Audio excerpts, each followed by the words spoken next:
bonjour tout le monde. Oui, c'est pas toujours évident. Et on va voir si ça fonctionne un peu. Ah voilà, très bien. Jardin botanique, donc. En fait, j'ai pas beaucoup de slides pour vous, parce que ça fait pas trop, je connaissais pas le public. Donc pour moi, c'est une découverte d'autant de gens du CCFS et tous les problèmes qui se posent. Un de mes métiers, j'en ai quelques-uns, c'est de réfléchir sur le futur, sur du long terme et à fond. J'ai pas mal d'expérience dans ce domaine aussi quand j'ai travaillé encore en Hollande. Et donc ce projet, c'est aussi un fruit de 15 ans de travail, où d'abord c'était quelque chose de plus banal, avec un paysagiste, etc. Et j'avais déjà posé pas mal de questions, mais par contre, jamais eu beaucoup de réponses. Donc plus tard aussi, j'ai découvert qu'il y a eu pas mal de conneries, mais bon, j'y étais pas moi-même suffisamment bien informé et suffisamment bien dans la demande qu'il fallait vraiment poser. Et donc j'ai appris sur le tas, en travaillant moi-même aussi avec mes mains nues, avec les jardiniers, etc. Parce que c'est que comme ça qu'on apprend. Et je tiens toujours à connaître tous les métiers que je dirige, à fond, pas juste un peu. Donc, pour ça, donc, vous voyez ici le site actuel. Donc, ce que je fais ici, c'est aussi montrer un peu le site internet, etc., parce que ça va vous permettre de voir une petite partie de plein de visions. J'en ai à revendre, donc c'est pas un problème. Mais par contre, donc c'est très informatisé souvent, parce que l'informatique me permet à faire des choses autrement et souvent beaucoup plus riches. Et aussi, par exemple, quand vous avez des écoles, vous pouvez donner des cours ou des sujets et ils peuvent aller sur le site et s'enrichir eux-mêmes. Et ce que j'ai du mal à faire autrement. Et donc, j'adore l'outil informatique pour ce genre d'action. Je vous avoue aussi que si on me demande dans mon temps privé de commencer à programmer, je ne le fais pas. Par contre, je programme beaucoup, mais pour l'entreprise. Et uniquement pour ça. Donc, site internet, ok, tout ce qui est le plus banal. Ce qui est moins banal déjà, c'est que vous voyez donc la première page qui a été tirée du site internet. J'ai travaillé sur l'élément Google Maps, et on projette notre jardin sur le Google Maps. Donc si on parle de gestion de collection, comment faire? J'ai essayé de faire un exemple type qu'on pourrait voir, parce que vous pouvez vous promener, vous rentrez, vous zoomez, et vous pouvez cliquer sur chaque élément et vous avez donc d'un coup l'information de la plante avec une photo.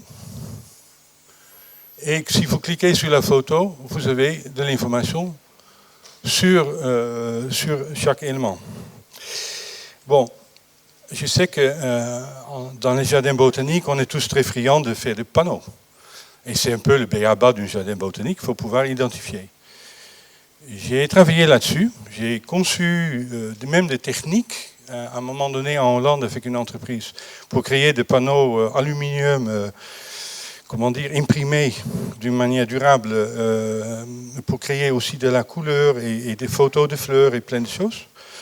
C'était voué quand même à l'échec, et en plus je ne pouvais pas traduire. Ce que je vous montre là, bon, je vous l'ai mis en français, j'aurais pu le mettre en hollandais ou en anglais, pareil. Donc, tous ces systèmes-là, c'est tout de suite, tout le monde a accès dans son propre langue, à toutes les informations. Donc, ça, on dirait presque que je suis en train de vendre les techniques, mais c'est juste pour vous montrer qu'on peut faire plein de choses et qu'il laisse peut-être des possibilités pour d'autres aussi. Parce que une des choses que j'ai vues pendant mon longue carrière dans l'informatique, que je fais tout à fait à côté de plein d'autres travaux que je fais, c'est que la durée de vie d'une technologie informatique, il est très court. Si déjà vous arrivez à le maintenir pendant 5 ans sans y toucher, c'est déjà très bien. Et donc, c'est aussi quelque chose qu'il vaut mieux donner aux autres tout de suite, que de dire, je vais m'asseoir dessus, parce que 5 ans après, de toute manière, sur quoi vous assoyez, ce n'est pas du tout quelque chose d'intéressant. Donc, une des spécialités auxquelles je tiens, parce que c'est un grand projet, et je trouve que une ouverture d'esprit est importante, parce que si on met à nouveau quelque chose un peu sur pied qui sort de l'ordinaire, et moi qui n'a pas eu des attaches horticoles ou botaniste ou autre, je me forme moi-même. Je regarde ce que fait tout le monde et puis j'essaie d'avancer encore plus si je peux. Pour le coup, vous voyez, je pense que je peux appuyer sur quelque chose. Non, c'est pas trop ça. Bon, tant pis. En bas, il y a les expériences, par exemple, dans le jardin. D'ailleurs, je vous invite de toute manière de regarder le site.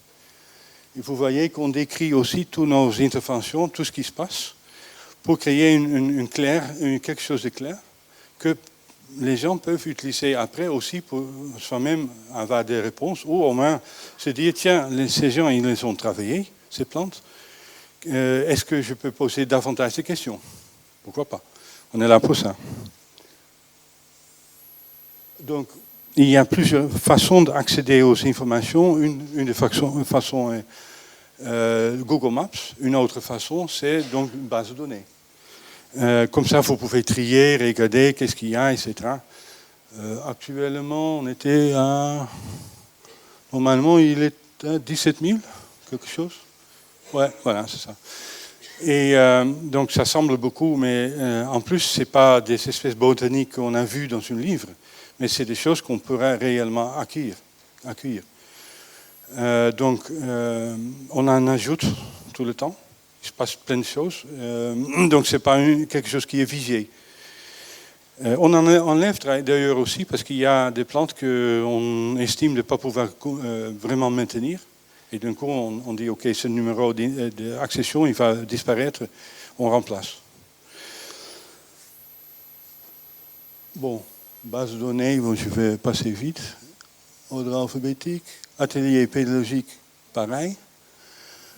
Donc cette année, par exemple, on est en train de développer tout un fonctionnement autour des écoles, avec un lycée agricole. Donc d'abord, on essaye de travailler avec créer vraiment de la matière. Et justement, et ça tombe bien, ça tourne autour des collections pour l'instant, parce que je trouve que les collections, c'est une façon facile à rentrer à l'intérieur d'une savoir-faire. Parce que vous pouvez vous concentrer sur une espèce, par exemple des eucalyptus, et après vous allez apprendre les différents climats, microclimats, dans lesquels ils poussent, et les conséquences quand vous travaillez le sujet dans votre jardin ou pour un client. Qu'est-ce qu'il faut amener pour mener à bien votre projet? Donc ça, c'est toujours très pratique, et au moins, contrairement à un jardin botanique avec des milliers et des milliers d'essences, on arrive à simplifier la vue. Et ça, de temps en temps, c'est nécessaire. Donc, vous voyez effectivement on fait effectivement, par exemple, en semences, on sème des taxons. Cette année, on était à 3500 par an. Donc, ça augmente tout le temps. En même temps, je pense que les 3500, c'est un peu le but à maintenir cette cape. Dont à peu près 3000 sont des introductions. Donc c'est tout un travail là autour, parce qu'après il y a toute une réflexion, comment ces plantes se comportent. Donc il y a d'abord une recherche de bibliothèques, et après la validation dans la réalité chez nous, comment ça doit fonctionner et si ça fonctionne bien. Et donc de temps en temps, changement de descriptif dans les bases de données, parce que finalement, ça ne tient pas du tout dans cette telle et telle façon. Il faut les mettre en plein soleil ou justement à l'ombre complète. Enfin bref, tous les détails que vous pouvez imaginer. Et ben, pareil, donc, par exemple, chez nous, donc, on est dans la gare, donc je ne fais pas préciser, mais On a fait le record, pas très loin de chez nous, en français, sur les hautes températures. Je pense que le plus haut, c'était pas chez nous, mais c'était 47,6 degrés à l'ombre. Et chez nous, c'était quelque chose comme 43, 44 degrés. Et donc, ça fait assez chaud. Et donc, les vents d'ombrage chez nous, c'est assez important pour cultiver les plantes et les acclimater à fur et à mesure. Donc, si on parle des photos que je présente, par exemple, aux élèves, c'est des photos comme ça. Bon, c'est vrai qu'avec la luminosité, c'est pas facile à voir. Mais c'est des photos, effectivement, lors de mes voyages que j'ai pris moi-même. Et j'essaie de faire comprendre et passer des messages à travers ces photos. Je vous en ai pas fait beaucoup parce que sinon ça prend du temps.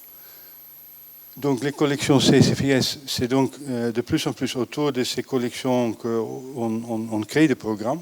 Par contre, le jardin botanique n'a pas une vocation de mettre en valeur ces collections autrement que dans un contexte naturel, donc c'est-à-dire de la récréation de biotopes. Et sinon, c'est pour moi pas très intéressant. Donc je pense qu'il ne faut pas sortir les plantes de leur contexte. Donc ça veut dire beaucoup de choses quand on dit ça, parce que finalement, il faut que j'arrive à recréer des microclimats. Changement climatique, peu importe. Le microclimat doit rester parce que c'est le microclimat de base. Et on a besoin de pouvoir évoluer entre les différents microclimats qu'on crée dans nos jardins, de voir comment ils se comportent. Et si on peut changer de microclimat et quelle est la conséquence. Et ça, y compris dans le sol. Surtout dans le sol, d'ailleurs. Donc pas effectivement un jardin hydrangien chez nous, malheureusement, parce que c'est super beau, mais bon, on ne peut pas tout faire. Et c'est plus des collections botaniques qui peuvent être aussi le début d'une collection horticole, parce que du moment que tu as accès à plein de taxons botaniques, après il suffit de hybrider, etc. D'ailleurs, pour la petite anecdote, cette année, on a travaillé avec un hybrideur dans notre région pour lui aider à cultiver des nouveaux hybrides, etc. Parce qu'on a beaucoup de savoir-faire. Et là-dessus, c'est un message vers les jardins botaniques en général. Je pense que si on veut à nouveau mettre des noms majuscules, enfin, afficher en majuscule le nom jardin botanique, c'est qu'il faut être pas juste un jardin, il faut être beaucoup plus. Et sinon, c'est pas la peine. Et ça, dans certains pays anglo-saxons, ils essayent de le comprendre, enfin, ils l'ont compris, sauf qu'il manque aussi là-bas des moyens de temps en temps. Mais il y a des grands jardins, et je pense que pour nous, en France, c'est pareil, il faut qu'on s'y mette à remettre, à l'avant, revaloriser donc, le métier d'un jardinier botaniste. Et là, je réponds à une question que j'ai entendue hier.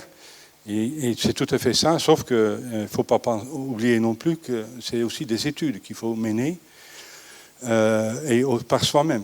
Et donc, c'est pas, on peut pas dire, ah, mais j'ai un diplôme, je suis jardinier botaniste, il faut y aller. Et j'essaie d'inciter mes botanistes à moi d'aller à fond et à mener ce qu'il faut. Après, donc c'est une image, oui, ça se passe assez bien, je trouve, qu'il faut donner une idée. C'est un grand projet. Et le problème du grand projet, c'est qu'il faut les réussir. En plus, c'est un projet privé. Donc, c'est pas si simple.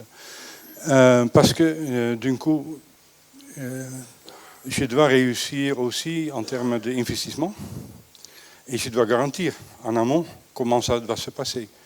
Donc, une collectivité, il va te dire, oh, si ça ne réussit pas tout de suite, comment je fais organiser, enfin, ça ne me dérange peut-être même pas.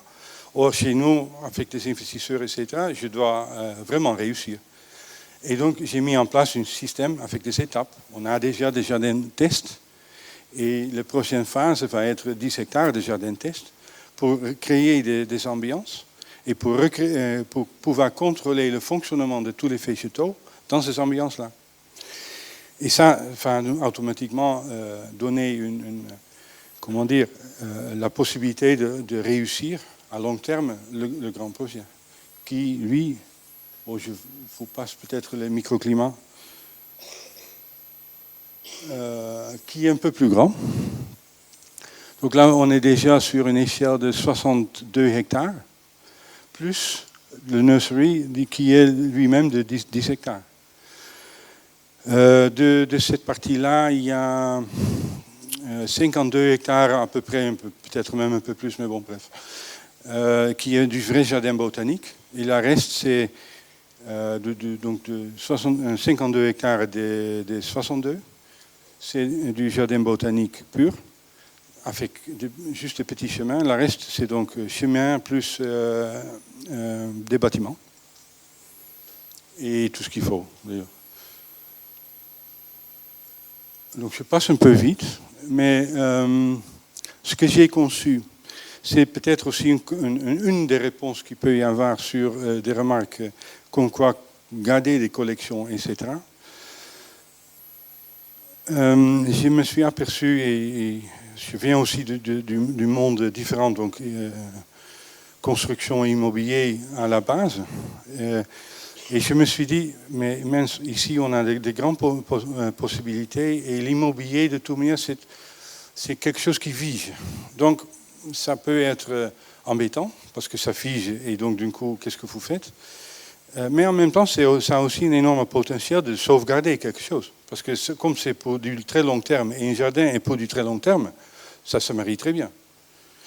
Et quelque part, donc après, j'ai entendu une devise à un moment donné d'un agriculteur qui disait « Non, mais moi, j'entretiens votre paysage ». Je me suis dit « Ah, c'est pas bête, parce qu'un jardin botanique peut faire pareil. Il entretient le paysage d'un quartier. » Bon, ça vous semble peut-être beaucoup d'habitations. Il y en a 65. J'ai fait des investisseurs la question pourquoi je voulais en faire autant. À l'époque, on m'a dit pourquoi tu n'en fais pas 10 ? Enfin, on arrête. C'est bon. Moi, j'ai dit non. Attends, j'ai réfléchi à ça, j'ai expliqué. Si jamais il y a un sinistre qui se passe, il faut pouvoir payer pour réétablir la situation. Et si on dépend de trop peu d'habitations, on ne pourra jamais le réparer parce qu'on va devoir demander trop d'argent et ça va pas le faire. Il faut un nombre. Quel est le bon équilibre? Ça, tu ne sais jamais parce que tu ne sais jamais ce qui va arriver. Mais je savais, enfin, j'ai étudié la problématique et je savais que sans conséquence apparente pour les gens qui visitent les jardins, que je pourrais créer et mettre autant d'habitations. Après, donc, automatiquement, ça peut sembler étrange de pouvoir vivre dans un jardin botanique. Bon, il y a beaucoup de gens qui adoreront faire ça. Mais en même temps, c'est un problème parce que on est quand même conçu pour visiter, pour à peu près 300 000 visiteurs. C'est compliqué à faire vivre tout le monde ensemble. Donc c'est pour ça aussi que je préfère de travailler en amont tout le problématique, parce que plus tard, je ne pourrai plus jamais rattraper mon retard. Donc, on a fait ce genre d'action. J'ai essayé de vous montrer, si jamais j'ai une possibilité de pointer, ce serait bien. Ah, non, pas vraiment. Ouais. Ah, peut-être ici en haut. Oui, c'est ça. Ah, super. Donc, par exemple, une des solutions que j'ai trouvées, c'est qu'on travaille avec des digues. Et on sépare les parties qui sont botaniques, mais accessibles à tout public, du public, comme on dit par exemple résidentiel, mais aussi des rechercheurs, etc. Donc on fait une sorte de séparation en plein de zones de comment dire, de nomenclature différentes.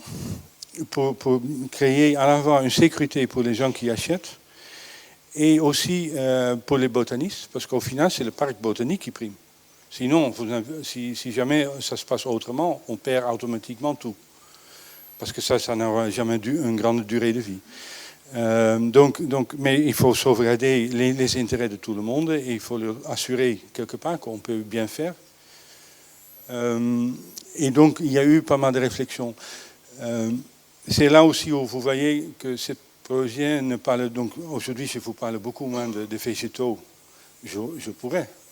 mais c'est pas, c'est tous dans les végétaux, donc je fais rien que vous rencontrer de plus, ou peut-être juste un peu. Et ce projet, donc, c'est un autre type qui doit s'autofinancer, qui doit quelque part se maintenir dans le temps, sans qu'on a besoin comment dire, des collectivités.